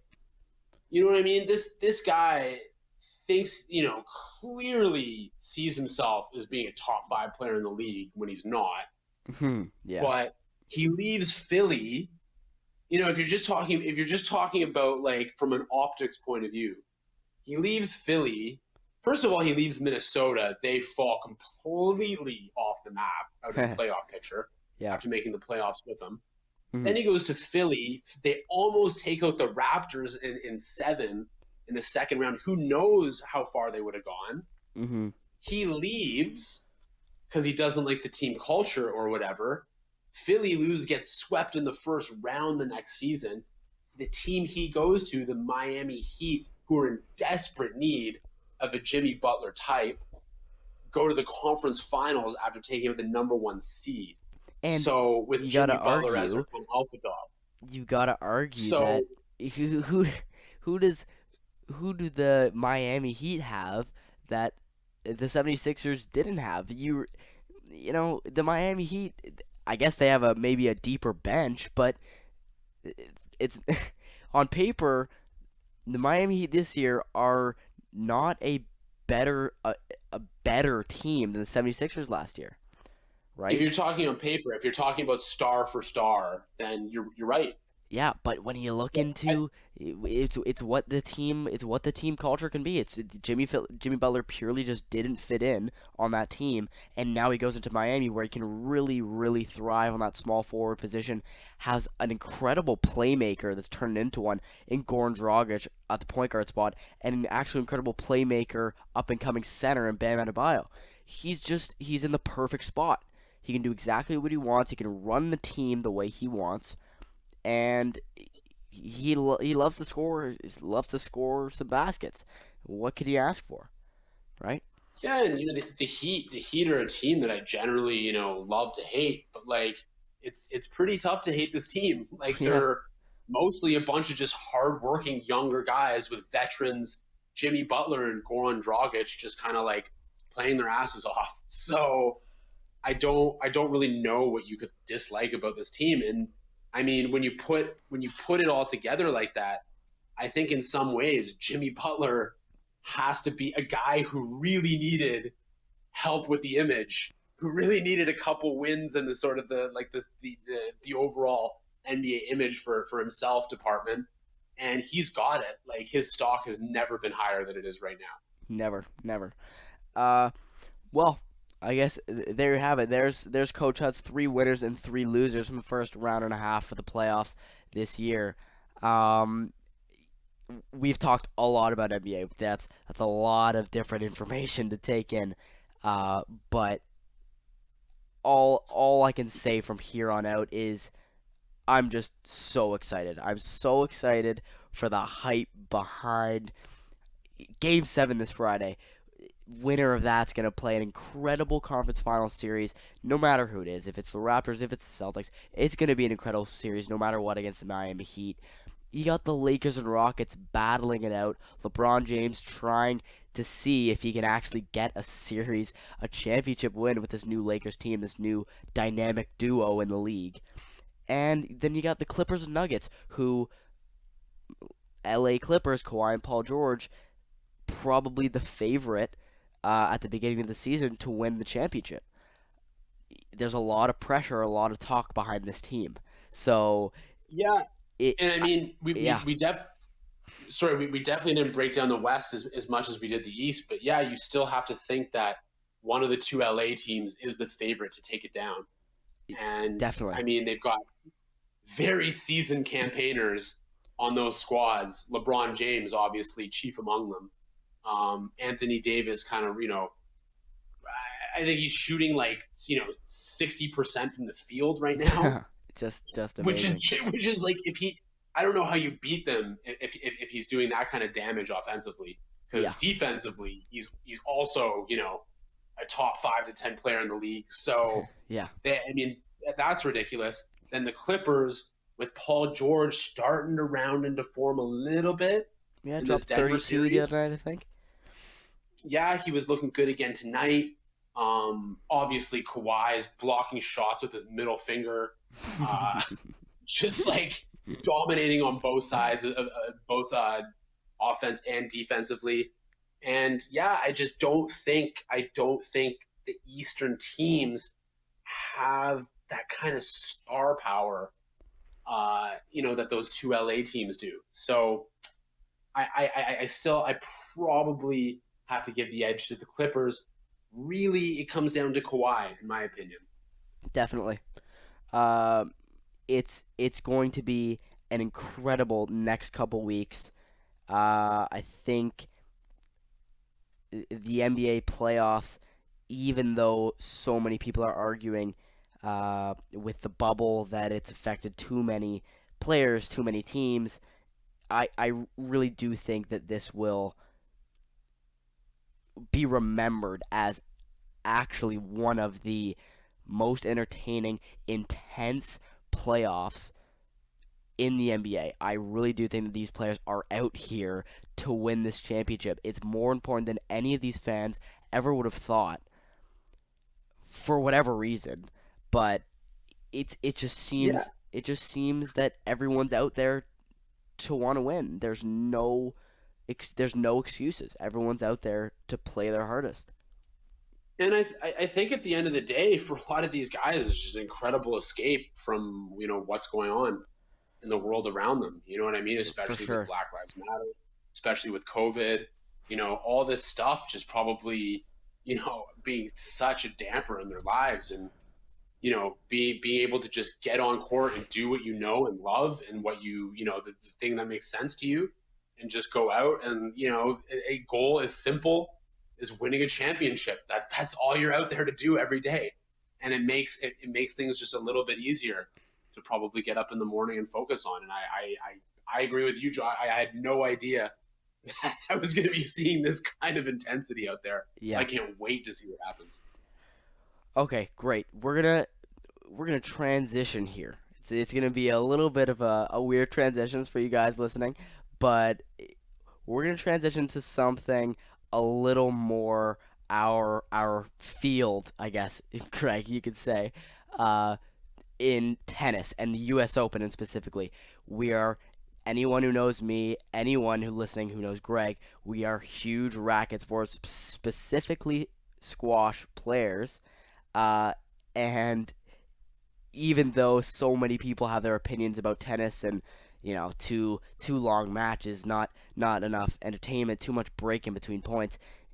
At the end of the day, we just love watching racket sports. I'm sure you can relate, Greg. Even though they're long matches, it doesn't seem like a 3 hour match. You're just watching a regular match. And let's be honest, we much like basketball, we've been cooped up, and sports has been a non-option for so long that all of a sudden we're getting again what I can't believe the intensity I'm seeing on the tennis court. There's no fans there. I don't know Yeah. how they're doing it. I don't know how they're doing it, and these guys look as psychotic and focused as ever. It's I mean, did you see Shapovalov and Carreno Busta? Oh, Like just incredible. it seemed like there were 20,000 fans in there Yeah. with that kind of the kind of atmosphere those guys put on. I Yeah. mean, Yeah. Chapo is so nuts. He's talking to himself in between points. He's firing himself up. I mean, just such an entertaining player to watch. And a little too inconsistent in that match. Probably a match he should have won. And Carreno Busta just showed he was just a little bit more mature, a little bit more of a veteran. But I mean, that match was a perfect example of the kind of quality and intensity we've been treated to at the U.S. Open. Uh, 100%. And like you said, we all know, I think it's safe to say that the NBA, with no fans, it actually hasn't been too hard of a transition. I actually think they did a pretty good job with virtual and the sounds, and I don't feel weird watching the games. I thought it was actually going to be very, very weird hearing all the little squeaks on the floor and all the call outs from the players, but they actually did a really good job. But on the other hand, tennis, you play in an Arthur Ashe Stadium, a Louis Armstrong Stadium at the U.S. Open, no fans. It is just a ghost town in there. It can fit Looks like a 10K squash event. yeah. Exactly. How many people can you fit in that Arthur Ashe Stadium, right? It's an empty thousands of seats, right?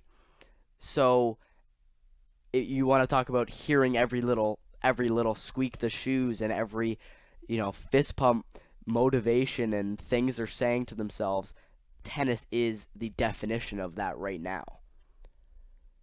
No, I mean it's incredible if you think about it. Like I thought there'd be such a difference in who succeeded and who struggled. I thought it'd be a totally different game when you take the fans out of it.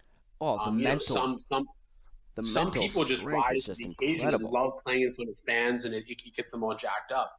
I can't believe how consistent the results have been with like who the best players in the world are, who's supposed to win. Obviously there's always going to be some upsets, but you look at guys like Team and Medvedev.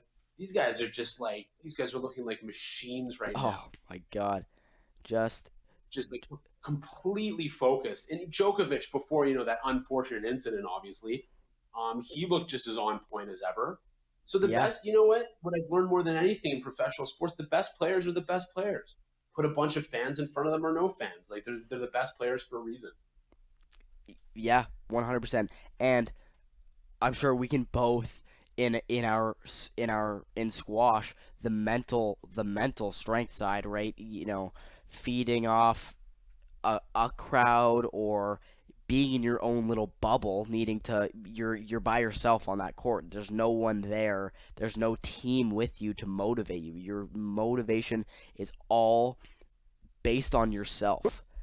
And when you go on a tennis court and now you're in a stadium of thousands of fans that are empty seats and you're by yourself for hour long matches, you're all by yourself. The mental side is all on you, and it divides the incredible up and coming strong players from the Chapos who need that extra gear. Felix who need that little extra gear, right? Yeah, I mean, definitely. I mean, it was first of all, like let's give these Canadian guys some props. Like, Oh, they came out to play, man. three guys into the round of 16. I mean, I feel like if Milos, I can't believe I'm about to say this, if Milos hadn't run into Vasek Pospisil, then I feel like he would have gone deep as well because he was in amazing form. Yeah, after coming off of You that know, finalist tournament, finalist in barely losing Cincinnati to was an Djokovic. incredible result. Yeah, incredible result. But to have three guys in the round of 16, obviously that's historic for Canadian tennis, like by far. I was a little disappointed that we couldn't put one guy into the semis, right? Mm-hmm. For sure.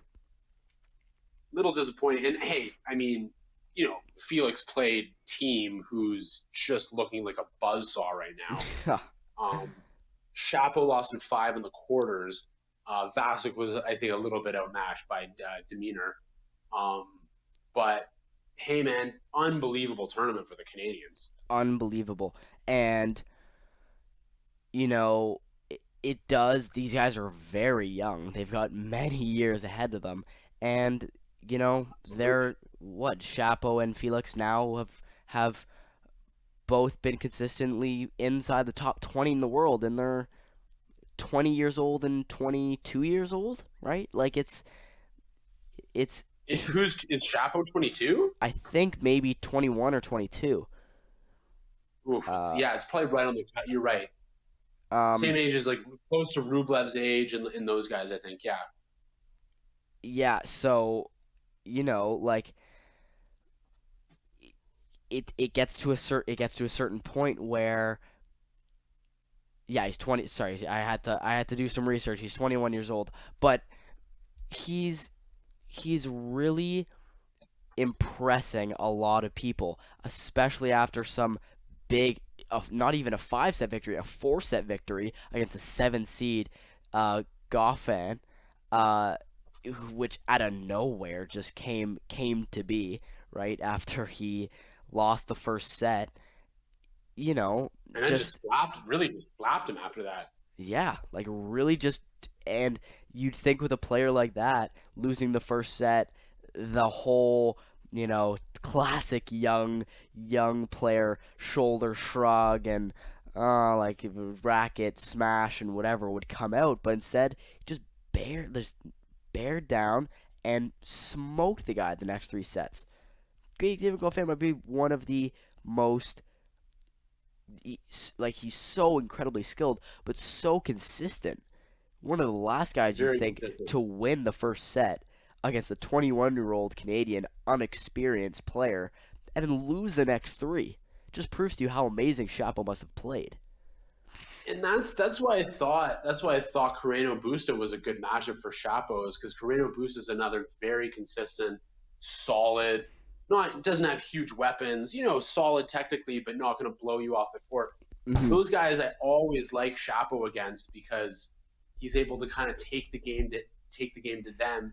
He likes to play on his own terms. He doesn't like to get pushed around.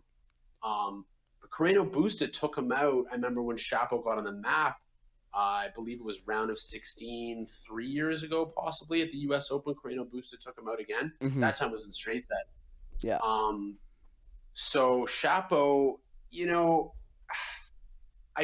you always forget how young he is. There's some results where you feel they're a little frustrating. I thought this was a very very very winnable match. He probably was the favorite Yeah. and put himself in a great position after that fourth set and just came out pretty flat. And I've seen that from him before. Remember, he got taken out in five by Monfils last year. Kind of got buzzed in the fifth set. So we're still waiting. Quarters is great, but I mean that it just shows the standard we hold these guys at, right? Where they're making quarters, and we're like, oh, could have seen a little more from Chapo. So the future's amazing for these guys.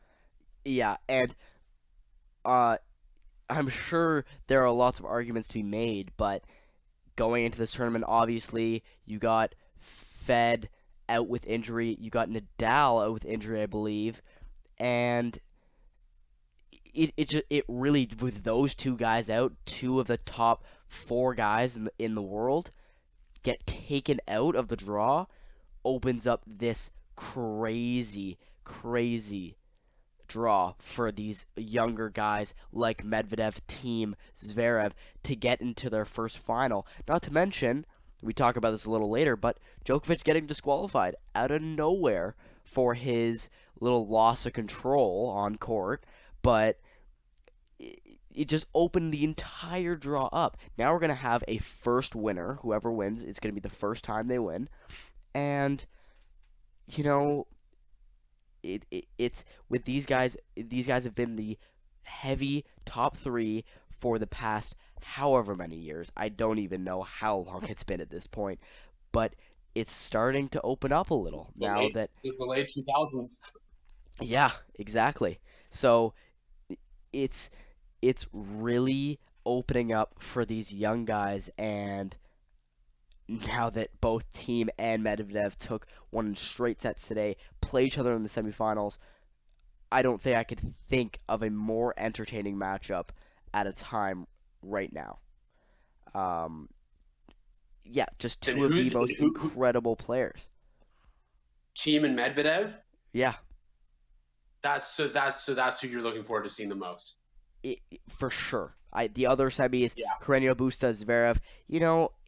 I'm sure it will be entertaining. I've always found that Zverev has never really thrived because he's found even in his last match got smoked 6-1 the first set, just out of nowhere, Like and Korish. by Coric, and then won two tie breaks, and then won the last one 6-3. But he's always not been able to get past that quarterfinal mark or even semifinal mark because he just hasn't figured out the mental side. But now he's playing, Yeah, and obviously got it a little easier. Zverev, Go on. yeah, he's kind of a classic. Does excellent in the Masters series. I mean, maybe not in the last kind of year or so, but that's how he made his mark early in his career.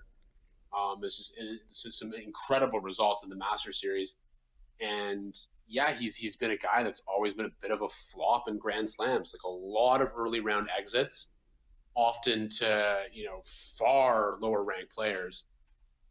And this, like you said, with Nadal and Federer not even entering the tournament and Djokovic being defaulted early on, this has really opened the door for a guy like Zverev. I don't want to say to have an easier path to getting deep into a tournament, to getting to a final, but let's be honest, it's an easier path, right? So That call it what it is. It is definitely an it's an easier easier path. path, but the ranking points are the same. It's still going to say Grand Slam finalist or Grand Slam winner next to your resume. So you can only beat who's in front of you.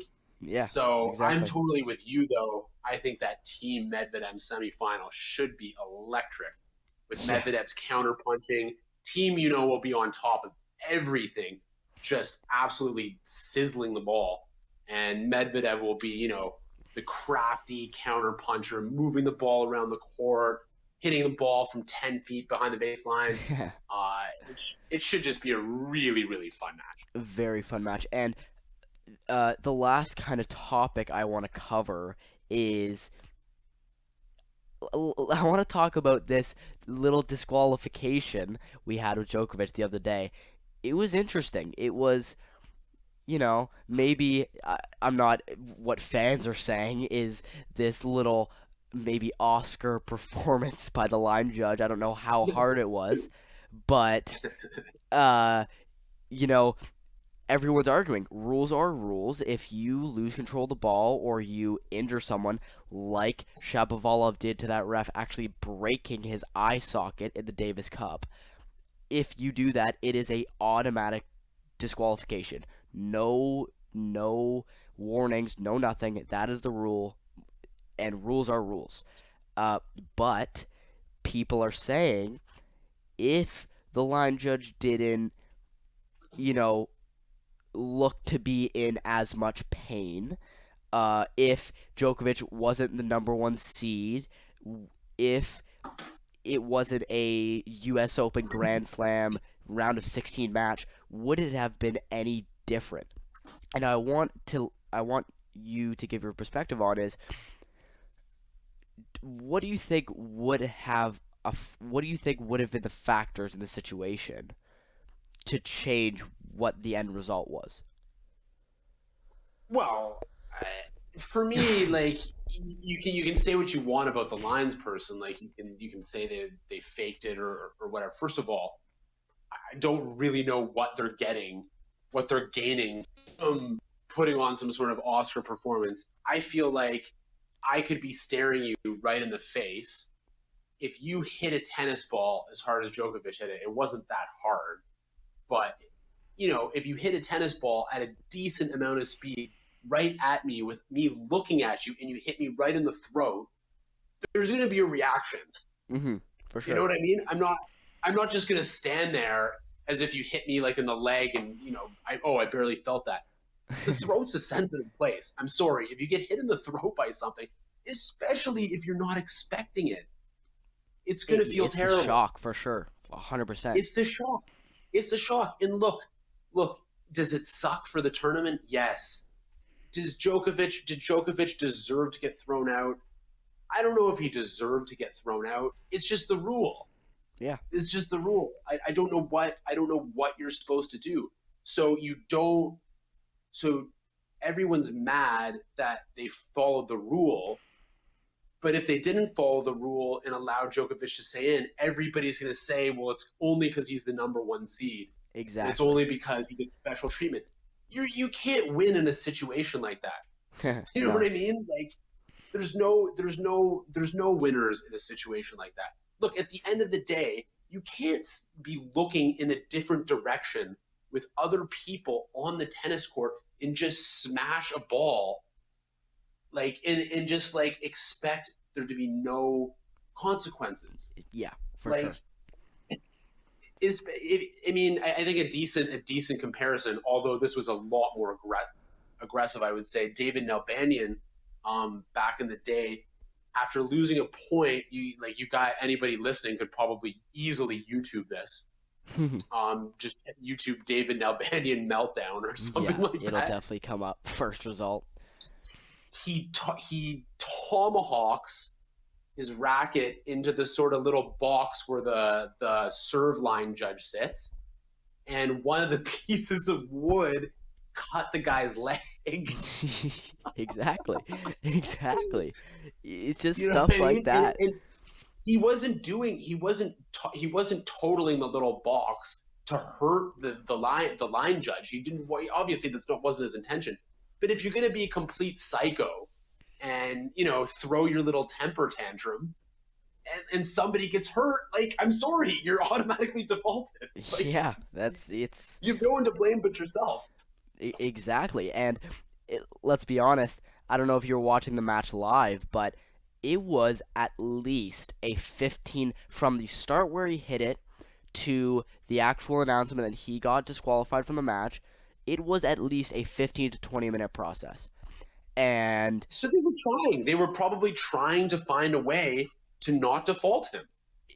and and I'm being honest, it really did seem like, guys, I don't know if maybe me being a 16-year-old, nothing to do with tennis, kid knows the rules better than you guys, but I'm pretty sure it is an automatic disqualification. I don't think you need to take this much time to conclude that, sorry, you just, without looking, smashed a ball at the throat of a line judge, causing her a decent amount of pain, and you're actually going to get some rewarded by being able to stay in the match for it.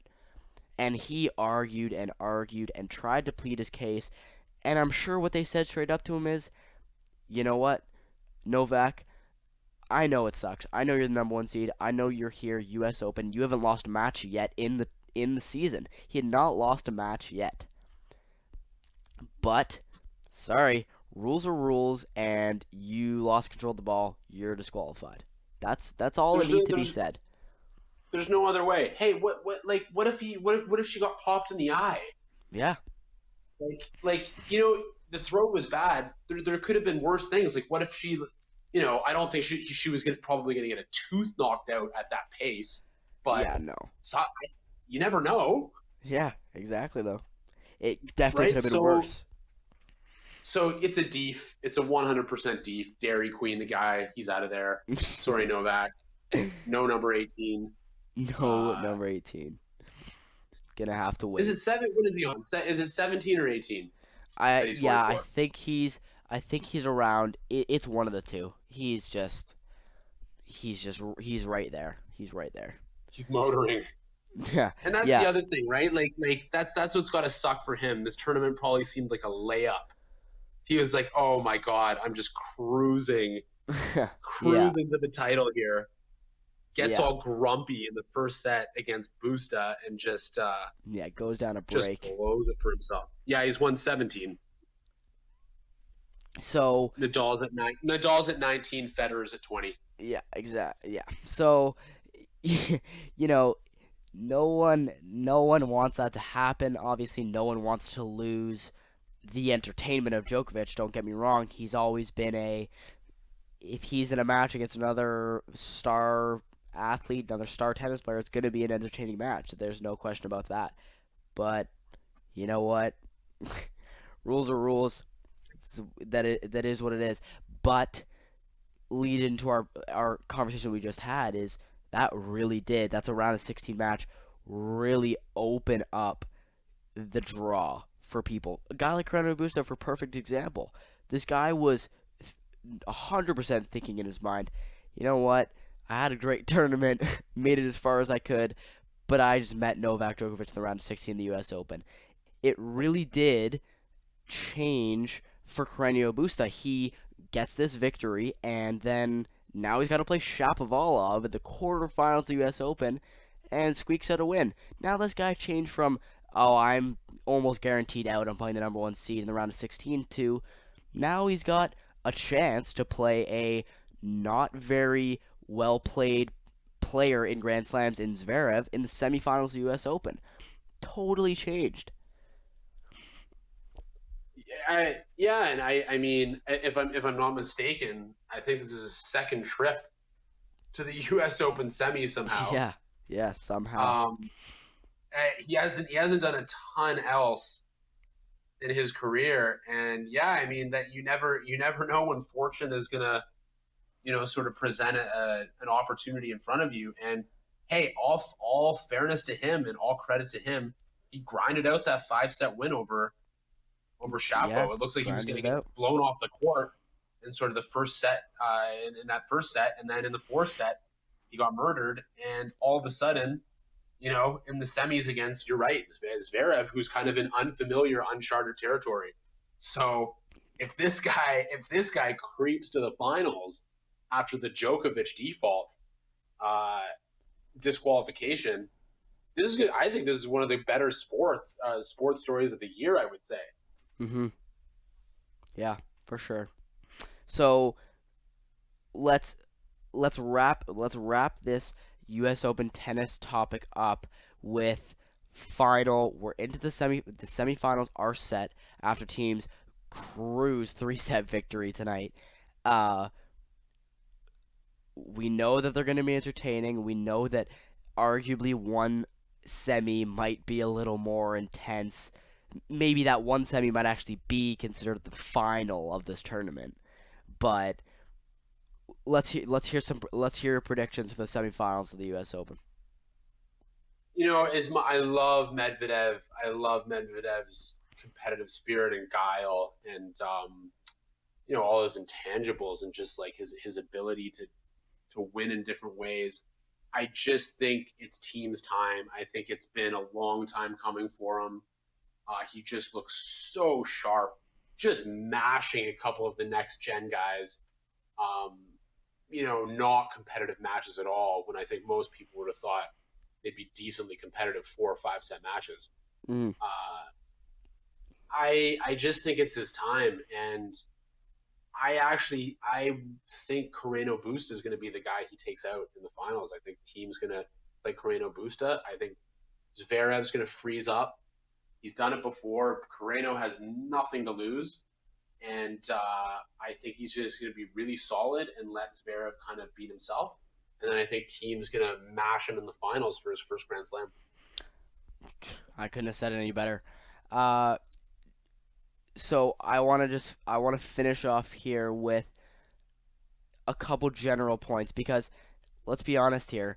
I don't know how long this pandemic, this coronavirus effect on sports is going to happen, but it's an incredibly historic time we are living in right now in sports.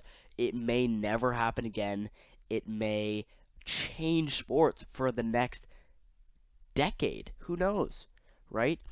But what I what I really want to hear from you is what do you think the final or general effect the coronavirus will have on sports for the next year or two? What are sports going to look like? I think sports are going to look like what we're seeing right now. I don't. It's really difficult for me to picture a world where people are going to feel safe going back to games, or people are going to feel safe having people come to games. I don't know why you would take that risk anytime soon. I feel like sporting events has to be one of the last things on the docket to come back to regularity. I think from the sounds of it in Europe, there's fans. I heard it at the French Open. They're allowing fans. Did you hear Yeah, that? I've heard a lot of stuff about that, and not to mention, yeah, French Open is, they take a 2 week break after U.S. Open, and now they're into the third Grand Slam of the year, right? So there's no break from the transition from hard court to clay court, but yeah, they're They are playing the Italian Open, which will be a warm up for the French. okay. So yeah, I'm mistaken, it's but that's what I feel scared in a sense about. I have a very big problem with these sports organizations like the NBA, like the NHL, maybe like the tennis, the ATP.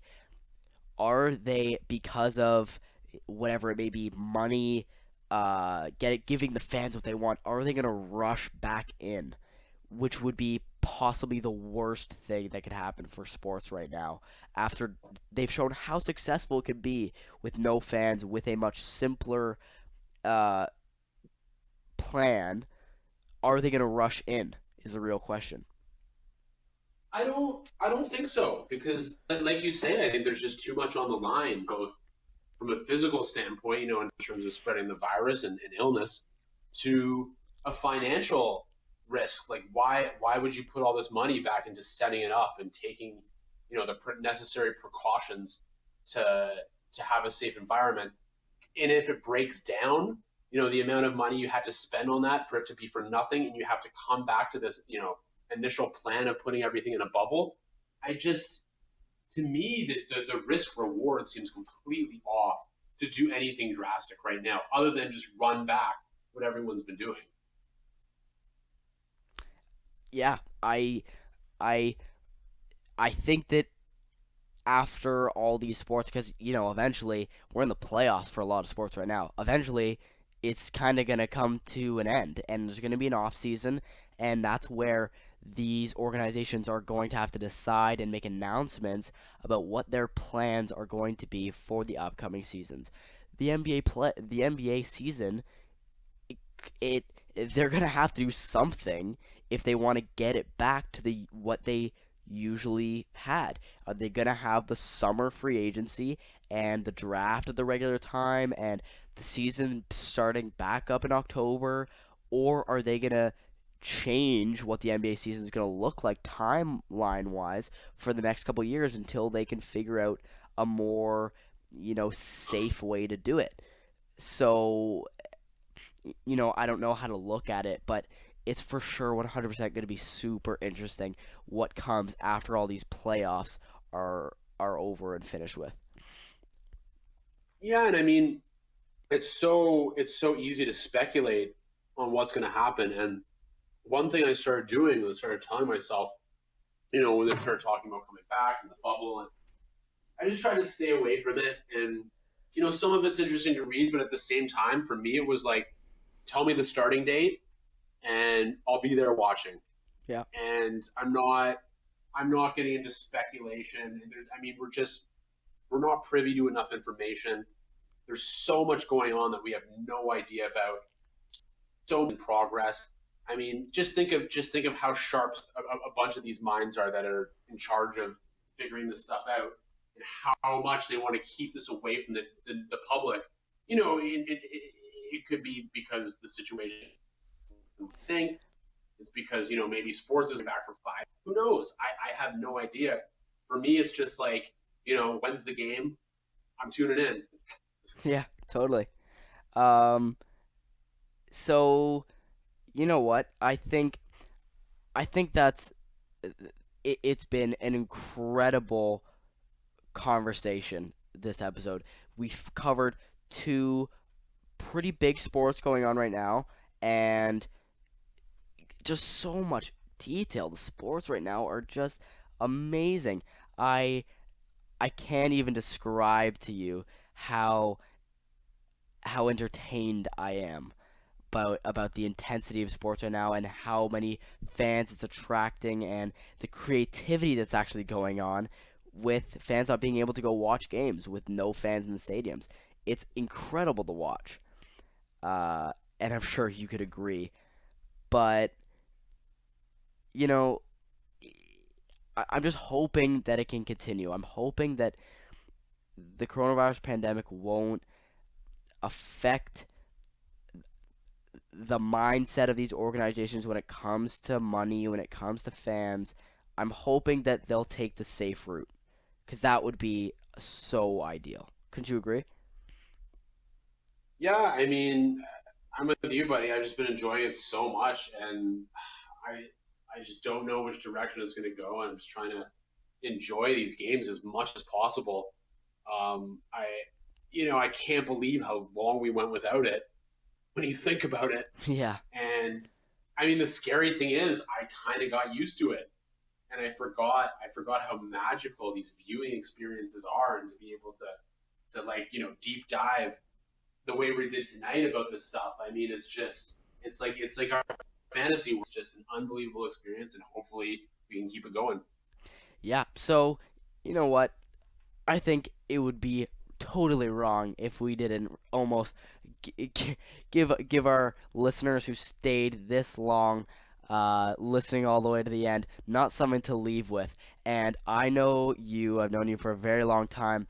I know you're a huge movie guy, and not only has sports not been with us for a long time, but we had to watch something when we didn't have any sports on TV. And I know me and you both watched a ton of movies during this pandemic, just an incredible amount. Uh, I got, I need you to give our listeners top three, top five, whatever you feel like, movie recommendations that you've watched during COVID that are must sees. Something that can spice up their nights for the last couple days of summer before everyone goes back to school.